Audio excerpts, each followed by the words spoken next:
Hi guys, and welcome back to my channel. My name is Kativhu. If you are new, welcome to the family, and if you're old, thank you so much for coming back. For today's video, I am going to be answering questions from Instagram. In fact, let me get that up right now. I asked you guys to ask me some questions on Instagram about my time at Harvard because I know a lot of you had questions and stuff. So we've got a few questions and some from YouTube, and I'm going to do a review of my first semester. And if you are new to this family, thank you so much for being here. But my name is V, and I've just finished my first semester at Harvard University studying for a master's in education, and I'm reading international education policy. And I'm just going to give you a quick review of my time, what happened, share my grades from that first semester, and these grades actually count, like they count towards my final degree, what I'm going to be leaving with.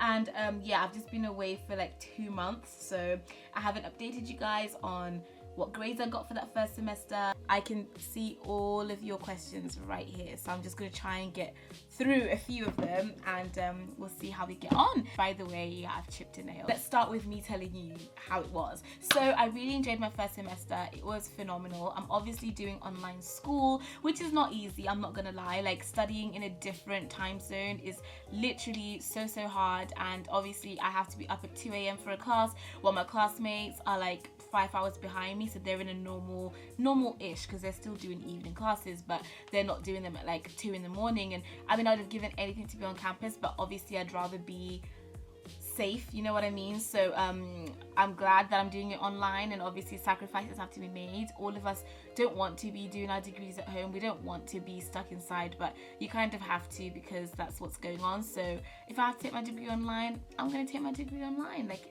it's part and parcel of what's going on in the world right now. So yeah, it was online, it was difficult, but I got through it, and I'm really proud of myself. And the classes that I took, I loved them so much, and honestly, they were so good. I'm just like, wow, I can't believe I enjoyed them that much. And I ended up, my grades, because I just don't want to drag it on, I ended up getting 2 A's, which I was so happy about in the subjects that I really enjoyed the most. And then I got a B+ in the 2 that I found the hardest, which is just amazing, because a B+ is literally 1 grade away from an A. So I was like, whoa, this is crazy. I'm getting like A's and B+ at Harvard, like Harvard. This is Harvard. I'm still not over it. There's 3 months to go until I graduate, so then the Harvard content stops, so you'll all be free from hearing me say the word Harvard. But I am starstruck at not myself, but I'm starstruck at being there, so like I'm not gonna downplay just in case I like annoy people, you know. That was the first semester. It was amazing. The teaching was great. I was doing practical things I can actually use. It just felt like, I don't know, it feels like I'm preparing for my future, because obviously you guys know I want to work in policy reform for girls' education, especially in Zimbabwe and the neighboring countries. So this degree is like literally teaching me all about that, and I'm buzzing. I'm like, so now let's do the Instagram Q&A, because you've got lots of questions. So the first question is, do you think you've received the same quality of education as in person? I think so, yes. I just think the only difference is I can't physically touch the library or physically go for a coffee with my friends, but we're still having great conversations. I'm still reading the same material I'd have read if I was there. I'm still meeting incredible professors. I'm getting access to amazing stuff. Like, I think they've exceeded my expectations, because I really didn't think. I was skeptic. I was like, man, is it going to be the same? Like, it's just online, like blah, blah, blah. But actually, it's exceeded my expectations. I can't believe how much I'm enjoying myself. I've made friends that I believe are going to be lifelong friends, because like, you have to be more intentional about an online degree and about making friendships online, because if you don't schedule in a time for that Zoom coffee, it's not going to happen. Whereas in real life, you're like, I'll bump into them after class. Everything's kind of, I'll just see what happens. Whereas this is very, I want to know you. I want to be in your life. So I'm going to make the active effort to schedule you in. How did you keep up balance in life, like academics and social life? I think once again, it's about intention, because your academic life is now in front of a computer and you're constantly staring at a screen. If you are not like conscious in making sure you set aside time to go outside, to be with your family, you're going to be at a screen, staring at a screen 24 hours a day. So yeah, that's how I keep it. How's the food? I'm not actually at Harvard, so that question I can't answer. Have you been able to make friends, etc? How is Harvard magic? Oh, yes, I have. Like I said, I've made really good friends. And because you share the same interests, because you're taking the same classes, and with Harvard, you can pretty much take classes anywhere. Like, as long as you fulfill, like, your requirements. For example, you've got 32 credits that you have to complete to graduate from my course, and as long as 16, not 16, I think it's like 12 of those credits are in your specified subject, the rest of them can be from any school at Harvard doing any subject, as long as you get your credits and you get a good grade. So if you meet people in classes, you're very like-minded, because they could have been in literal any other class. So yeah, making friends is like become a little bit easier in that sense. How do you motivate yourself with online classes? I motivate myself by being intentional. I can't find it right now because it's in my backpack, but I always show you guys my little diary, and like every evening before I go to bed, I set out and look at what do I have coming up, what are the classes like. And you know what, I know this is gonna sound so dumb and someone's gonna like ridicule me for saying it, but you know, when you actually do what you're supposed to do, life is easier. And what I mean by that is, at Oxford, they would say, read these 10 books before you start your essay, and then it will make sense. And I would always not always, I'd sometimes skip the reading and just start the essay and then wonder why I was there scratching my head, not being able to write anything. It's because I hadn't done the prerequisite, I hadn't done the reading right. Whereas now with Harvard, it's like, I actually do what I'm supposed to do. Like if they say do the reading or watch this lecture, I do it. Then when it comes to doing the work, it becomes easier. So when the classes are coming up, I'm motivated to go because I actually know what's going on. I know this sounds like so elementary, but it's just crazy. Biggest differences between professors of Harvard and Oxford.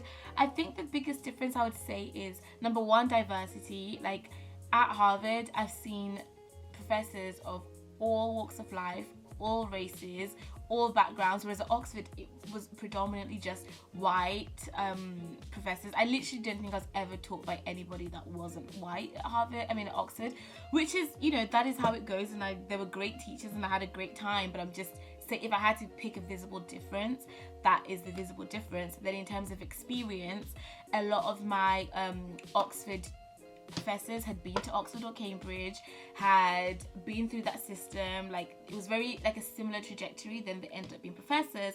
Whereas with the Harvard ones, they were working at the UN for like 10 years, or they were like living in Ghana working as a doctor for like 6 years, and they've got such life experience. It's insane. And majority of them didn't even go to Harvard. Like that's what I really enjoy. It's like they've got a wealth of life experience to provide, but Oxford is still exceptional. Like I'm not even going to compare the two, they're incomparable. So yeah, I love both, had a good time at both, but that's the differences between the professors. How was your mental health during semester?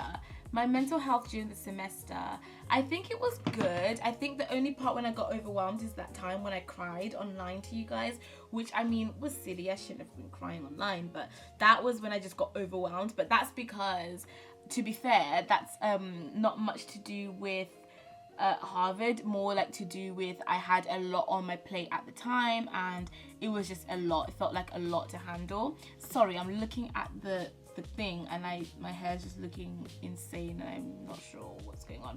Do you think it'd have been easier if it wasn't online? Of course. I mean, not easier in terms of the work, because I think the work is the same. You're just not giving it to your teacher, you're submitting it, so that's the difference. But I think easier in terms of same time zone. That's my biggest issue, is the time zone. I hate having classes at midnight or 2 a.m. or 5 a.m. or whatever. Like I hate that. I wish it was all in the same time zone, but that's it. Other than that, I think it's pretty much the same. Differences between American and English universities, I think I just kind of touched upon it. With American ones, well, I don't want to say this is the differences, but for me, my personal journey, the differences have been that the independence. I feel like in Oxford, I was a lot more watched over. There was a set routine. This is what you do. This is what subjects you take. Whereas with Harvard, it's kind of like they say, so what do you want to do? And then they go from there. Yeah, that's really cool.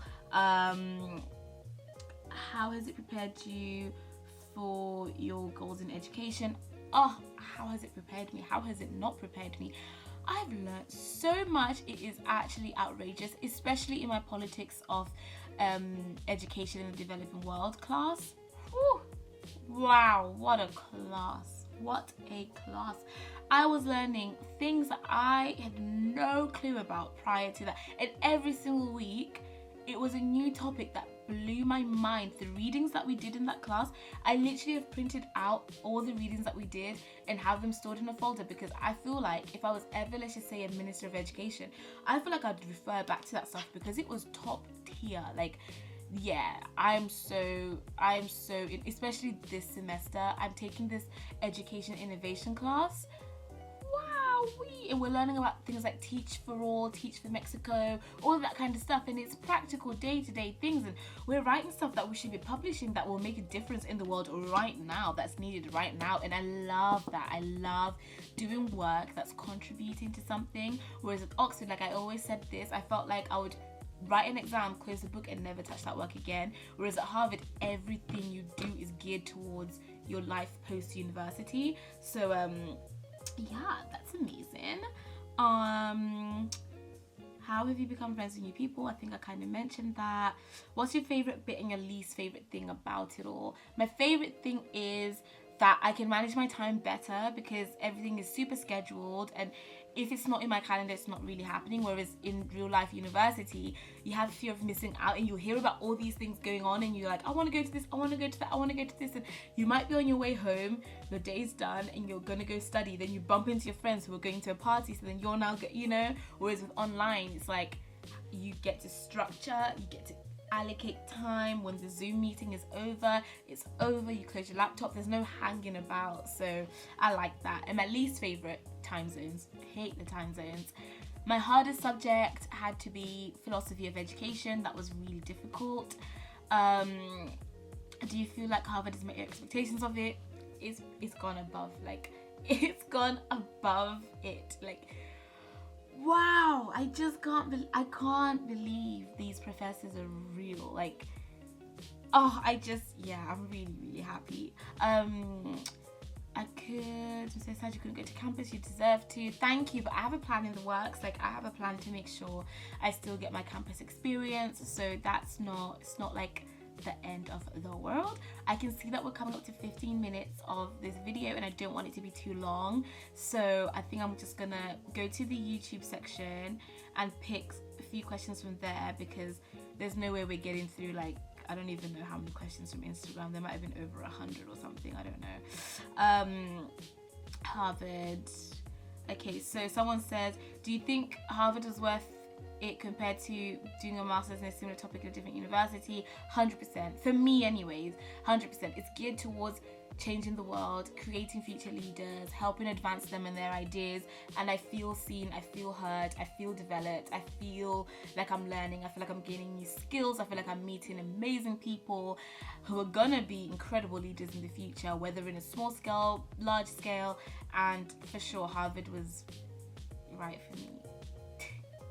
How did you get over not being able to experience Harvard in person? I'm going to leave that as the last question because I don't want to make this video too long. How have I gotten over the fact that I can't do Harvard in person is I've realized that life happens, right? I mean, this tumbler cup right here, sorry about my broken nail, this tumbler cup right here, I mean, if it was about here and someone asked you, hey, what's in the cup? I'm not going to say it's half empty. Like, that's just not how I was raised or how I was built. So for me, it's like, I'm doing it online. Okay, it sucks. I'd rather be in person, but we're gonna make the best out of this. How can I leverage the situation to make sure I learn something new, I develop new skills, I meet new friends, I get to network, all this stuff. Like, how do I still ensure that I get to maximize my experience despite not being in person? So I've just sat down and kind of said, okay, what do I miss from the in-person experience?